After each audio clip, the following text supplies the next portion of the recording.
Imagine esperar quase 6 décadas por uma resposta. Uma cidade inteira com uma ferida aberta.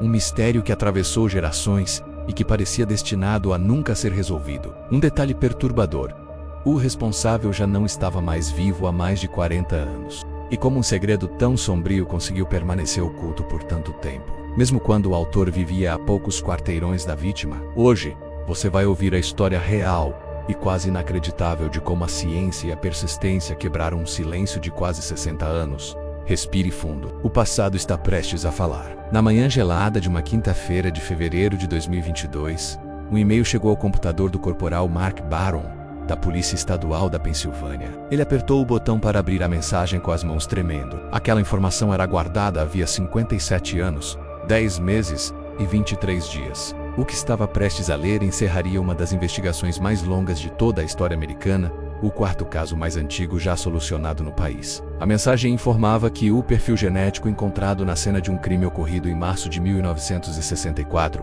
finalmente tinha um resultado definitivo. A probabilidade de combinação era de 1 em 480 septilhões. Para colocar isso em perspectiva, cerca de 117 bilhões de pessoas já viveram na Terra.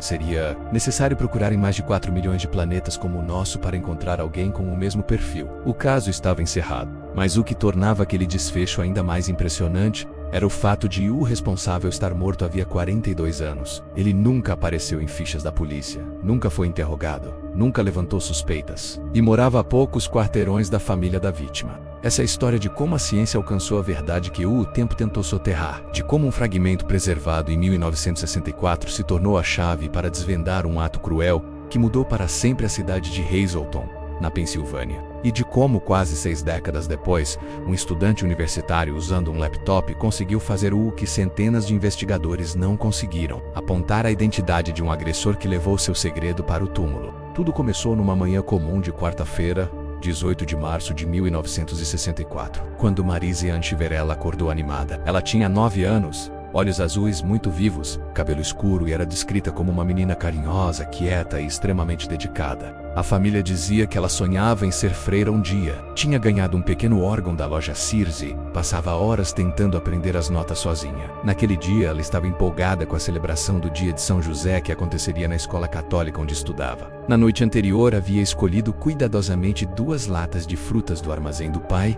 para levar à professora, irmã Josephine. Queria chegar cedo à aula para entregar os alimentos e assistir à missa antes do início das atividades. A família Chiverella vivia no número 533 da Outer Street, em Hazleton. A cidade era um típico município de mineração de carvão, formado por comunidades imigrantes que haviam trabalhado nas minas durante décadas. Em 1964, o setor já decaía, mas Hazleton continuava sendo o tipo de lugar onde todos se conheciam e as portas ficavam destrancadas. Naquela manhã, Marise pediu algo incomum. Queria caminhar sozinha até a escola. O trajeto era curto, cerca de 6 quarteirões, e ela normalmente fazia o percurso com os irmãos, mas para conseguir chegar antes do horário, insistiu para ir sozinha.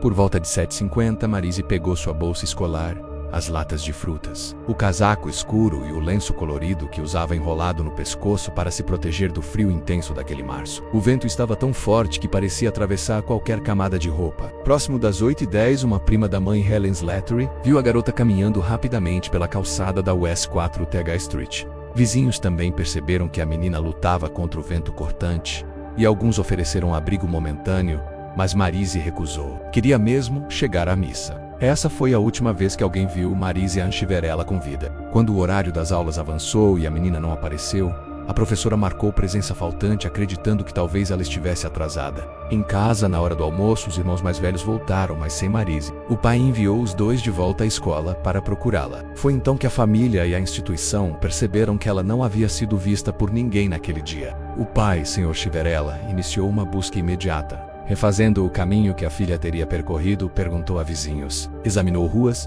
passou pela igreja e entrou em estabelecimentos próximos. Até que uma mulher do bairro, com expressão grave, o chamou e perguntou quem ele procurava. Ao ouvir que ele buscava sua filha, ela respondeu com a frase que ele jamais esqueceria: "Se é pela garotinha." Eles a encontraram em Hazel Township. Havia um antigo local de mineração, um poço de extração abandonado que agora servia como depósito ilegal de lixo. Por volta das 13 horas, um homem chamado Arthur Robinson, que ensinava seu sobrinho adolescente a dirigir, Foi até o local para descartar cinzas. Ao olhar para o fundo da ribanceira, a cerca de 7 metros da parte superior, algo chamou sua atenção. De longe, parecia uma boneca grande caída entre os detritos. Ao se aproximar, percebeu que era o corpo de uma menina. Robinson deixou o local imediatamente e chamou a Polícia Estadual da Pensilvânia. Em pouco tempo, o terreno foi tomado por agentes. E como era costume na época, padres da Igreja de São José também compareceram para administrar os últimos ritos. Um deles, ao ver o corpo, reconheceu a menina imediatamente. Era Marise. O cenário descrito pelos investigadores naquela tarde foi doloroso, mesmo para profissionais experientes. Marise estava completamente vestida com um casaco escuro, a saia e as meias grossas, mas os sapatos estavam fora dos pés, depositados perto do corpo. Os pertences pessoais, a bolsa da escola, o pequeno porta-moedas e as latas de frutas estavam próximos. Os cadarços haviam sido retirados e usados para amarrar os pulsos e tornozelos. O lenço colorido que ela sempre usava fora colocado dentro da boca. Havia sinais de agressão física e de abuso que, embora a investigação precisasse registrar, hoje podem ser descritos de forma mais cuidadosa para respeitar tanto a vítima quanto quem ouve esta história. Marise sofreu um ataque grave e o agressor deixou material biológico em sua roupa, um detalhe que em 1964 não tinha valor investigativo, mas que se tornaria o ponto central de toda a resolução do caso quase 6 décadas depois. O corpo foi encaminhado ao Hospital Estadual de Hazleton, onde o legista Dr. Julius Foy realizou a autópsia. Era um ato chocante, ainda mais considerando que a cidade, até então, vivia sob uma sensação de segurança quase ingênua. A polícia iniciou uma investigação abrangente. Mais de 250 pessoas foram entrevistadas, incluindo ex-detentos, trabalhadores das minas, moradores de ruas próximas e qualquer pessoa que pudesse ter passado pelo mesmo trajeto de Marise naquela manhã. Um suspeito chegou a ser investigado intensamente, mas não havia provas conclusivas. Outras pontas foram surgindo e desaparecendo com o tempo. Era como tentar montar um quebra-cabeça com peças que não se encaixavam. A amostra preservada do casaco de Marise, contendo material genético do agressor, foi guardada com extremo cuidado. Durante as décadas seguintes, conforme a tecnologia de DNA avançou, os investigadores tentaram vários métodos. Em 2007, conseguiram obter um perfil genético masculino, mas ele não correspondia ao de ninguém no CODIS, o Banco Nacional de DNA, de tempos em tempos. Novos peritos analisavam o caso, gerando novas esperanças que logo desapareciam. O tempo passava, mas ninguém desistia. A família Chiverella nunca deixou o caso cair no esquecimento. A mãe, Mary, manteve por anos um pequeno memorial para a filha, e os irmãos sempre participaram de entrevistas e reuniões com investigadores. Então, 2019, algo que mudaria tudo ocorreu.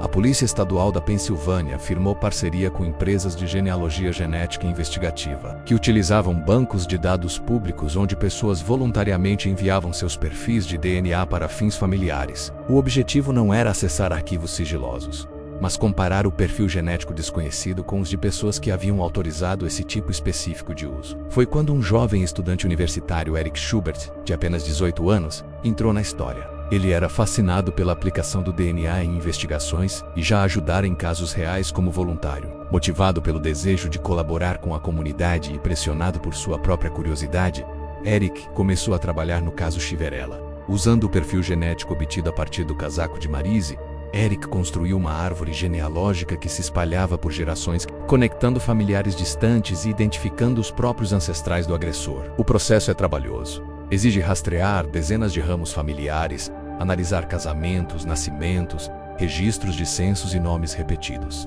A partir disso, ele conseguiu reduzir drasticamente as possibilidades, chegando a um grupo específico de descendentes de uma família imigrante italiana. Entre os possíveis candidatos, um nome se destacou: James Paul Forte. Forte havia nascido em 1940, trabalhado como entregador de bebidas, e tinha histórico de comportamentos perturbadores na adolescência, incluindo uma denúncia por conduta agressiva contra outra jovem anos antes da morte de Maurice. Porém, nada disso havia sido suficientemente grave para fazê-lo entrar no radar da polícia. Ele morreu em 1980, aos 40 anos. A polícia conseguiu localizar a sobrinha de Forte. Ela autorizou a exumação do corpo do tio para a coleta de material genético. Amostras foram obtidas e enviadas ao laboratório. Quando os resultados retornaram, em fevereiro de 2022, a confirmação era absoluta. O DNA de James Forte correspondia perfeitamente ao encontrado no casaco de Maurice. O círculo estava fechado. O agressor morava a apenas 6 quarteirões da casa dos Chiverella no dia do crime. Ele poderia literalmente avistar o cemitério onde Maurice foi enterrada. E durante 58 anos, nunca fora sequer citado nos arquivos originais da investigação. Em 2022, a polícia convocou uma coletiva de imprensa. Os irmãos de Maryse estavam presentes. Não houve sensação de vingança, porque o agressor já não estava vivo. O que houve foi alívio e, finalmente, paz. O caso estava solucionado. A cidade, por décadas marcada por um trauma que parecia impossível de resolver, recebeu a notícia como um encerramento que era ao mesmo tempo doloroso e necessário. A história de Maryse Ann Chiverella se tornou um símbolo nacional. Mostrou que a ciência pode alcançar o que a investigação tradicional não consegue. Mostrou que detalhes preservados com cuidado, como o casaco que guardou o DNA por quase 6 décadas, podem um dia falar por aqueles que jamais puderam se defender. E mostrou que mesmo quando todos os envolvidos parecem esquecidos pelo tempo, a verdade não desaparece. Ela apenas espera pela tecnologia certa. Hoje, o nome de Maryse é lembrado não apenas como o de uma vítima, mas como o de uma criança cuja história ajudou a transformar a forma como casos antigos são solucionados em todo o país. A perseverança da família, a dedicação dos investigadores e a coragem de um jovem genealogista construíram um caminho que parecia impossível. E graças a isso, uma cidade inteira pôde finalmente respirar aliviada. Curte e compartilhe esse vídeo com alguém que também gosta de investigações profundas e se inscreva para acompanhar outros mistérios que marcaram o mundo. Ative o sininho para não perder nenhum novo episódio. Obrigada por assistir e até a próxima investigação.